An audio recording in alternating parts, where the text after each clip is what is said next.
ये हमारे चैनल का पहला वीडियो है और मेरा नाम प्रतीक उदय है। आज हम साइंस 2 के पहले लेसन हेरिडिटी एंड इवोल्यूशन के बारे में सीखने जा रहे हैं। तो इस वीडियो में हम what is heredity, transcription, translation and translocation सीखने जा रहे हैं। What is evolution and evidences of evolution सीखेंगे। तो first point is what is heredity. और हेरिडिटी क्या होती है? Heredity is the transfer of biological characters from one generation to another. ये हमारी डेफिनेशन हो गई, ट्रांसफर ऑफ बायोलॉजिकल कैरेक्टर्स। अब बायोलॉजिकल कैरेक्टर्स क्या होते हैं? तो skin colour, hair colour, height, ये हमारे सब बायोलॉजिकल कैरेक्टर्स हैं। एक जनरेशन से दूसरी जनरेशन को जो ट्रांसफर होते हैं इसे हम हेरिडिटी कहते हैं। John Gregor Mendel is Pioneer of the modern genetics. John Gregor Mendel एक पायनियर, इन्होंने हेरिडिटी चालू की, यानी कि हेरिडिटी का study. Around the period of 1886 it took a long time for him to understand the conclusion of his research about the heredity। 1886 में उसे बहुत सारा स्टडी करना पड़ा कि हेरिडिटी आखिर होता क्या है, ये कैसे ट्रांसफर होता है। In 1901, the reason behind the sudden changes was understood due to the mutational theory of Hugo de Vries। Hugo de Vries की 1901 में Hugo de Vries की म्यूटेशनल थियरी आ गई। अब म्यूटेशन यानी कि चेंज इन जीन्स। आगे क्या हुआ? Meanwhile, in 1902, Walter and Sutton observed the paired chromosome in the cell of grasshopper। Until then, it was not known to anyone। 1902 में Sutton and Walter ने क्या किया? ग्रास होकर के क्रोमोसोम का स्टडी किया।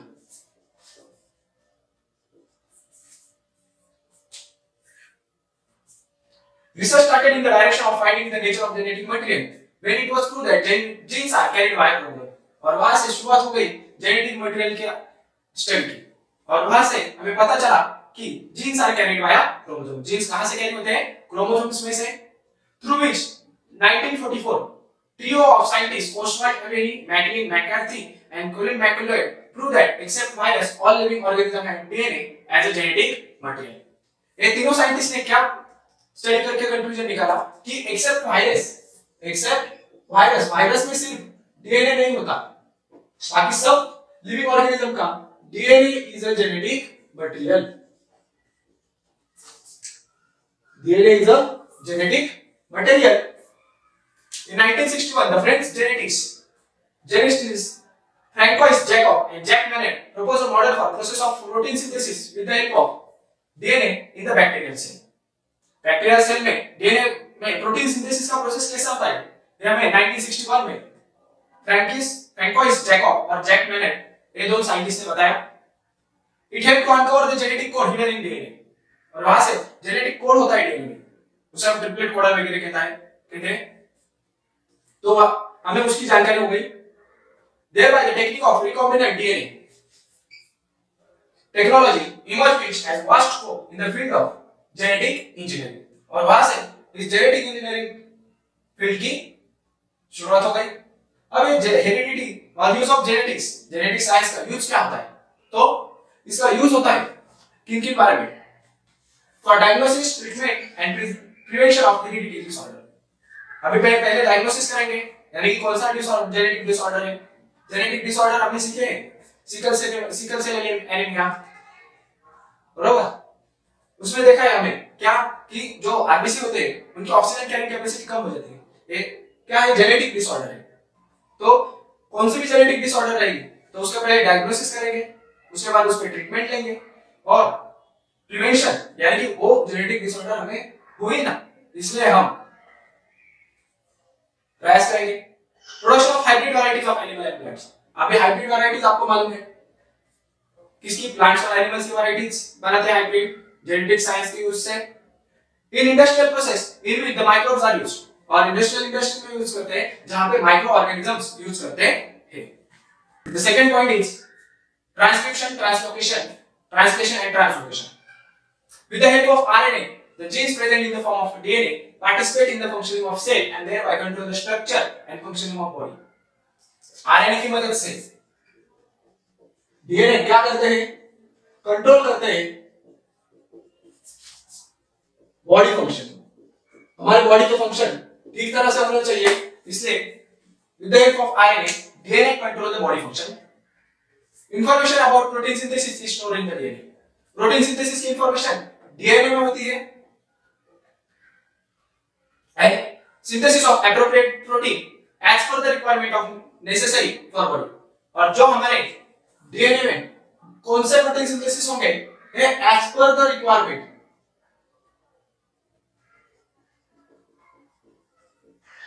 सिंथेसिस यानी कि प्रोडक्शन होता है। These proteins are synthesized by DNA through the RNA। कौन करता है ये protein synthesis? DNA through RNA। This is called the central dogma। This is called, the whole system is called as central dogma। Here we get definition for central dogma, which is very important। mRNA is produced as per the sequence of nucleotide and DNA। तो mRNA कैसे produce होते हैं? As per the sequence of DNA। What are the mRNA then? mRNA means messenger RNA।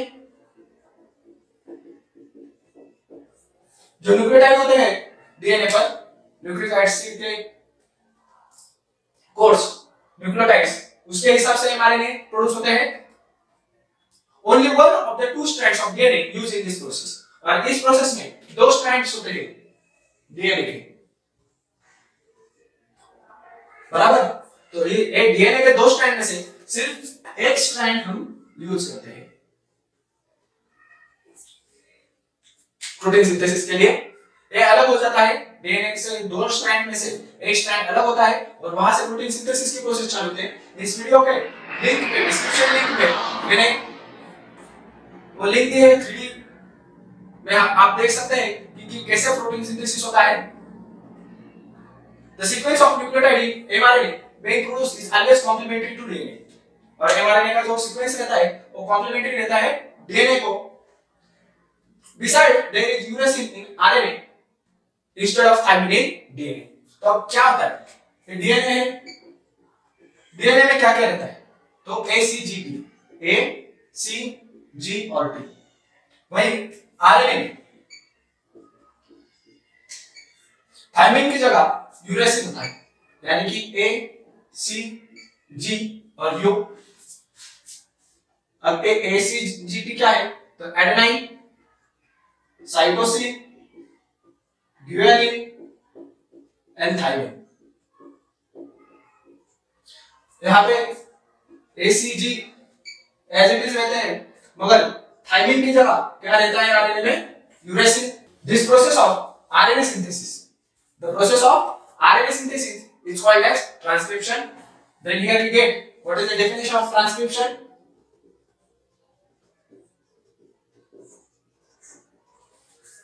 Transcription की definition क्या होगी? The process of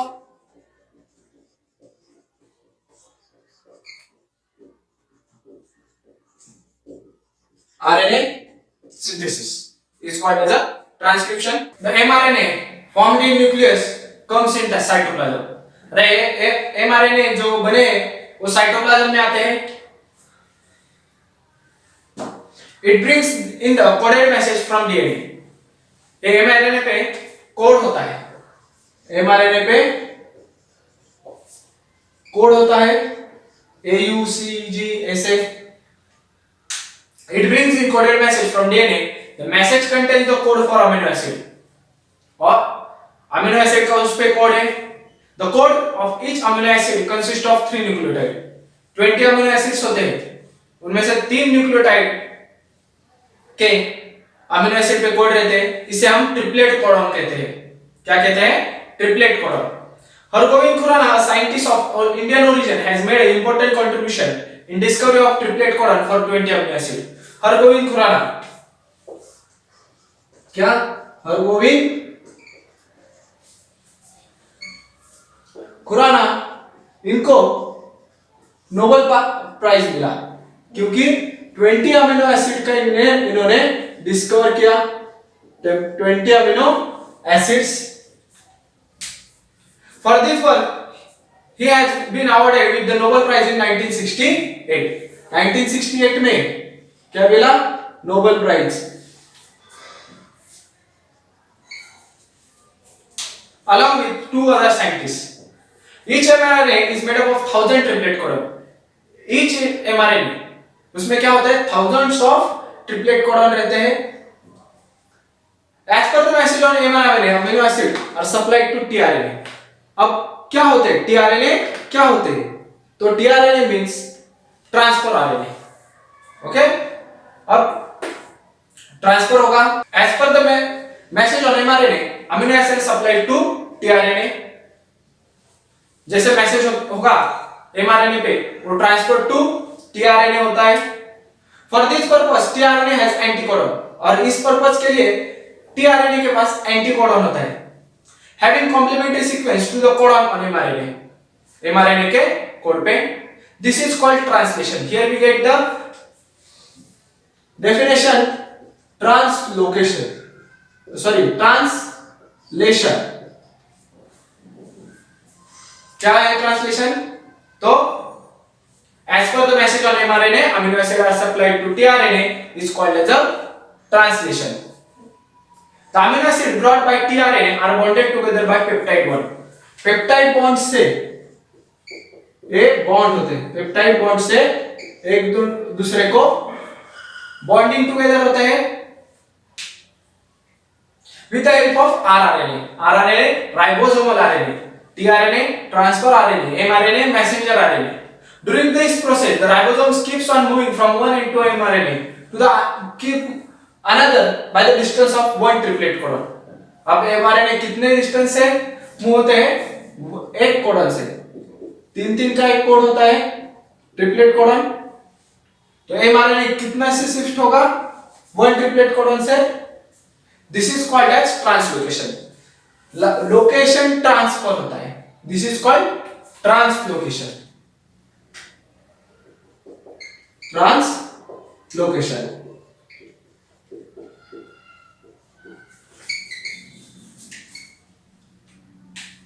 Such many chains are together to form complex.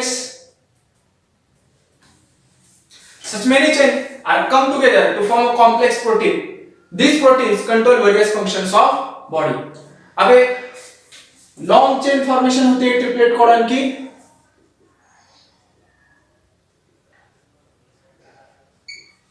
और ये long chain complex protein बनाती है और पूरे organism की बॉडी का फंक्शनिंग प्रॉपर्ली करती है. Living organism can produce new individuals like themselves due to the genes only, and some of the genes are transmitted to the next generation without any change. Reproduction के दरमियान क्या होता है? तो हम जीन्स ट्रांसफर करते हैं. अब जीन्स ट्रांसफर करते हैं तो कुछ genes without any change transfer होते हैं नेक्स्ट जनरेशन में. Due to this some of the characters of parent are transmitted to their offspring. जैसे P1 यानी कि पेरेंट 1 के जो कैरेक्टर्स आएंगे वैसे की वैसे P2 में कैरेक्टर्स आते हैं. कौन से कैरेक्टर्स? बायोलॉजिकल कैरेक्टर्स, यानी कि हाइट रहेगा, स्किन टोन रहेगा, हेयर कलर रहेगा, type of hair, curly hair, straight hair, short hair, white hairs. However, sometimes sudden changes occur in those genes. मगर कभी-कभी क्या होता है? इन चेंज होता है. Sometimes any nucleotide of gene, यानी कि अब फिगर देखो, यहां पे क्या दिया है? TAAC GAT. क्या दिया है? TAAC GAT. Okay, this triplet codon replace हुआ है. ये ट्रिपलेट कोडन रिप्लेस हुआ है और उसके जगह पे TGC, यानी कि पहले क्या था? TGC, उसकी जगह क्या लग गया? GAT, यानी कि एक पूरा जीन चेंज हुआ है. इसे हम म्यूटेशन कहते हैं. Any nucleotide of gene changes its position. This causes a minor change. This causes a minor change, which is nothing but mutation. Some mutations are minor, some are considerable. Mutation may cause the genetic disorder like sickle cell anemia. Genetic और disorder हमने सीखे हैं 9th में। तो एक genetic order क्या है? Sickle cell anaemia. Carriers रहते हैं, रिसीवर रहते हैं। This is a everlasting process, एक कभी भी खत्म न होने वाली प्रोसेस है and is one of the proof of Darwin's theory of natural selection. और ये क्या इसमें से क्या समझ में आता है हमें कि Darwin's theory of natural selection. तो अगला पॉइंट है हमारा इवोल्यूशन। अब इवोल्यूशन क्या होता है? Evolution is a gradual change occurring in living organism over long duration. A long duration 1000 years का भी होता है, करोड़ years का भी होता है। क्या होता है लॉन्ग ड्यूरेशन में? Gradual changes, gradual means slow changes होते हैं लिविंग ऑर्गेनिज्म में। यानी कि यूनिसेल्युलर लिविंग ऑर्गेनिज्म ले लो, मैन ले लो, एप ले लो, मंकीस ले लो, प्लांट्स ले लो, इनमें ग्रेजुअल चेंजेस होते हैं और लॉन्ग ड्यूरेशन, इसे हम इवोल्यूशन कहते हैं। Evolution is a very slow process which is develop of organism is achieved. Evolution is a very slow process और जिसकी वजह से ऑर्गेनिज्म की डेवलपमेंट होती है। क्यों इवोल्यूशन होता है? ऑर्गेनिज्म की डेवलपमेंट होनी चाहिए इसलिए। अब इस डेवलपमेंट से क्या होता है? All the stages in change occur in various components ranging from stars and planet in space to the biosphere present. अब stars, planet, earth, sun इनका भी evolution हुआ है। Okay? Formation of new species due to change in specific characters.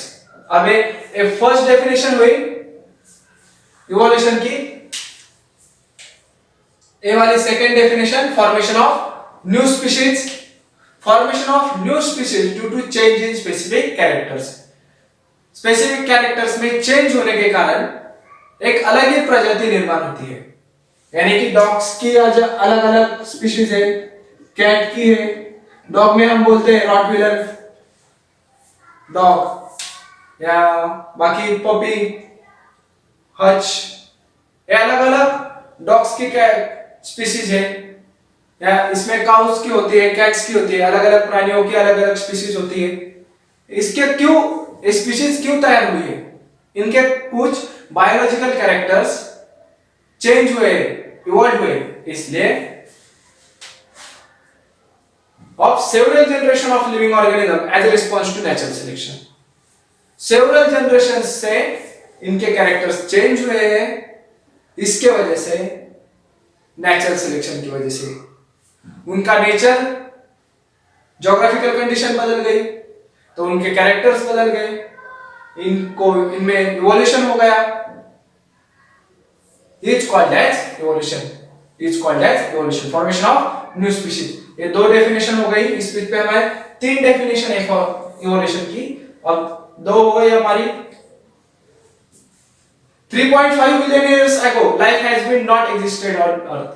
3.5 billion years ago अर्थ पे life नहीं थी। All the beginning there may have been only simple element in the ocean of the earth. Simple element थे सिर्फ किसमें? Oceans में। इनका evolution हो गया and simply type of organic and inorganic component may have been formed from those. Simple element से organic and inorganic compound बन गए। Complex compound like protein and nucleic acid may have formed over a long duration from those simple compound. और एक simple compound से complex compounds बन गए। तो complex compound में आते हैं proteins and nucleic acid.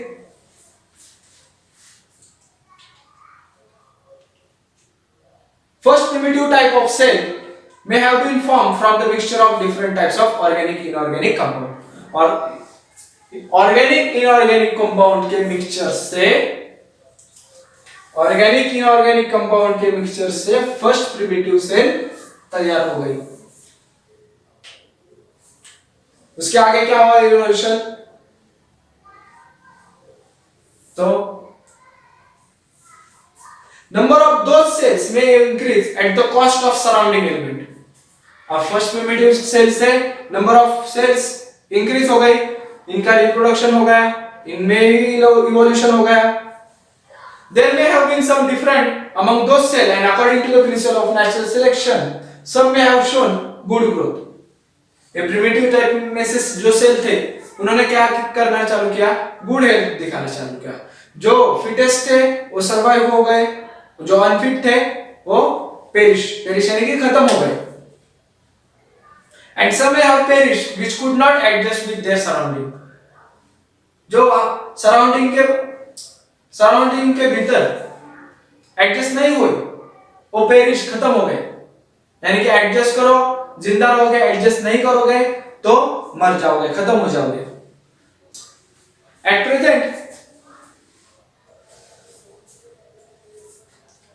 At present, crores of plants and animals with huge variety regarding shape and complexity are present on Earth. प्रेजेंटला crores of species आहेत आपल्या अर्थवर. और इससे क्या हुआ, प्लांट्स और एनिमल्स में. अब प्लांट्स में एनिमल्स में क्या है, unicellular amoeba to man and whale तक है. एनिमल्स में यहां थोड़ा गलत हो गया, यहां पे एनिमल्स चाहिए, प्लांट्स. एनिमल्स में वैरायटी यूनिसेल्युलर अमीबा से मल्टीसेल्युलर वेल मैन तक है. और प्लांट्स में डायवर्सिटी कैसी है, chlorella unicellular chlorella parenchyma to banyan tree तक है. The life exists on Earth everywhere from equator to both of the pole. Organisms are present at all the places like air, water, land, rock. अब equator से पोल तक ले लो, सभी जगह पे living organism है ही है. Organism present on land, air, water, rock. Land पे है, वाटर पे है, में एयर में भी है, रॉक्स में भी, एक्सेट्रा. सभी जगह पर लिविंग ऑर्गेनिज्म है. वो एनिमल्स रहने दो, प्लांट्स रहने दो.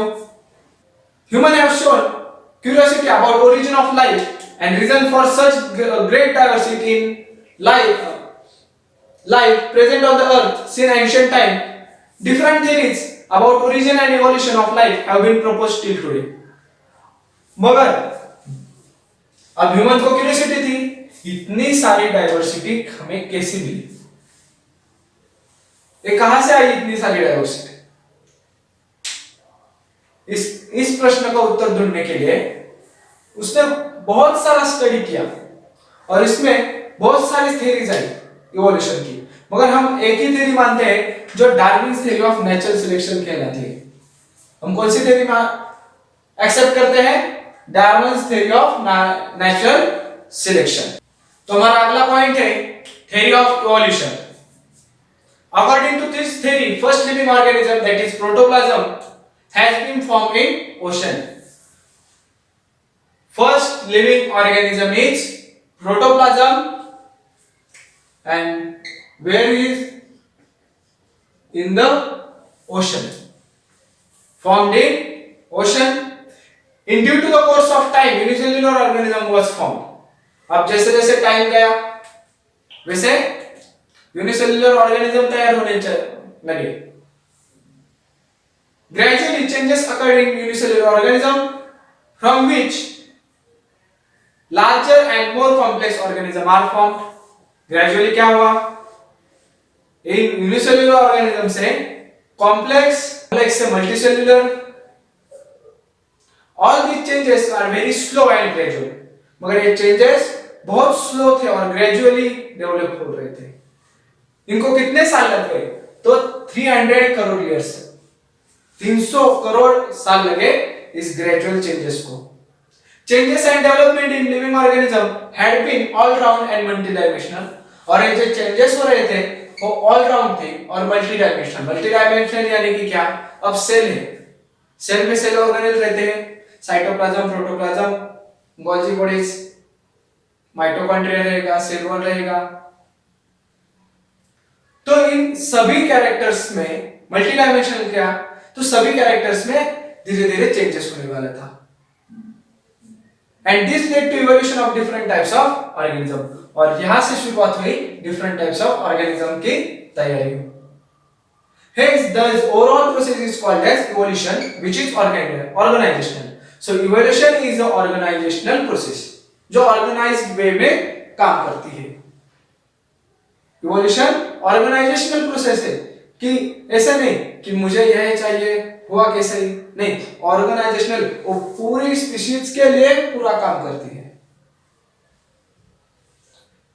Progressive development, अब यहाँ पे थर्ड इवोल्यूशन की डेफिनेशन है, पहले हमने दो देख लिए हैं, तो ये तीसरी progressive development of plant and animal. हम हर एक वीडियो में हमारे कुछ रिपीट होने वाले शब्दों के लिए कुछ शॉर्टकट्स बनाएंगे, यानी कि नोट्स लिखने के लिए हमें कम वक्त लगेगा। यहाँ पे एलओ फॉर लिविंग ऑर्गेनिज्म लिखा, P and A plant and animal बार बार आएगा, इसलिए पी एंड ए लिख दिया है मैंने। Progressive development of plant and animal from ancestors, ancestor यानी कि क्या, उनके पूर्वज। अब हमारे पूर्वज कौन होते हैं, हमारे माँ बाप, उनके पूर्वज उनके माँ बाप, ऐसे एंसेस्टर्स यानी कि 5 generation. From ancestors having different structural functional organisation, उनका स्ट्रक्चरल और फंक्शन अलग थे। उन्होंने क्या किया, प्रोग्रेसिव डेवलपमेंट, प्रोग्रेस यानी कि जो हमें अच्छा चाहिए डेवलपमेंट, वो प्रोग्रेसिव डेवलपमेंट हुआ प्लांट्स और एनिमल में। किसमें, स्ट्रक्चरल और फंक्शंस में, इसे हम इवोल्यूशन कहते हैं। एक बार मैं रीड करता हूं definition. Progressive development of plant and animal from ancestors having different structural and functional organization is called evolution। यहाँ पे ये वीडियो हमारी खत्म होती है।